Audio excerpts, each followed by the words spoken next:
সুনামগঞ্জের বিশ্বম্বরপুর উপজেলার মাসিমপুর সীমান্তে বিএসএফের গুলিতে সাইদুল ইসলাম নামে এক যুবক নিহত হয়েছে। নিহত সাইদুল ইসলাম গামাইতলা গ্রামের মোহাম্মদ জয়নাল আবেদিনের ছেলে। বুধবার 8 জানুয়ারি সন্ধ্যায় উপজেলার মাসিমপুর এলাকায় এ ঘটনা ঘটে। বিশ্বম্বরপুর থানার ভারপ্রাপ্ত কর্মকর্তা মফেজুর রহমান জানান, সাইদুল ইসলাম গামারিতলা সীমান্তের 0 পয়েন্ট এলাকায় বিএসএফের গুলিতে আহত হন। পরে সুনামগঞ্জ সদর হাসপাতালে নিলে জরুরি বিভাগের ডাক্তাররা তাকে মৃত বলে ঘোষণা করেন। বাংলাদেশ সীমান্ত দিয়ে ভারত থেকে অবৈধভাবে চিনি আনতে গেলে বিএসএফ গুলি ছোড়ে। এতে তার বুকে ও তলপেটে ডান দিকে গুলি লাগে। পরবর্তীতে আহত অবস্থায় তাকে সুনামগঞ্জ সদর হাসপাতালে নিয়ে গেলে ডাক্তার মৃত ঘোষণা করেন। সুনামগঞ্জ ব্যাটালিয়ন 28 বিজিবির অধিনায়ক AKM জাকারিয়া কাদির বলেন, বিএসএফ এর গুলিতে নাকি ভারতীয় গারদের গুলিতে নিহত হয়েছে সেটা এখনো নিশ্চিত হওয়া যায়নি।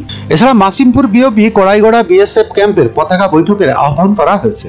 সুনামগঞ্জ সদর হাসপাতালে জরুরি বিভাগের চিকিৎসক শফিকুল ইসলাম বলেন, সাইদুলের বুকে ও পেটে 2টি গুলি লেগেছে। ময়নাতদন্তের পর জানা যাবে কি ধরনের বুলেট তার শরীরে লেগেছে।